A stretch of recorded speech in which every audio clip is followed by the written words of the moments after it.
Nagigisa ko ng sibuyas, bawang at itong ating minarinate na pork. Halu-haluin. Lagyan natin ng laurel. Isabay ko na rin sa gisa ang ating atay ng baboy. Marinate ko na rin itong ating atay. Lagyan na rin natin itong ating carrots and patatas.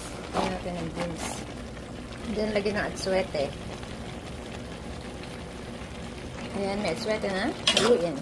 Natin ng suka.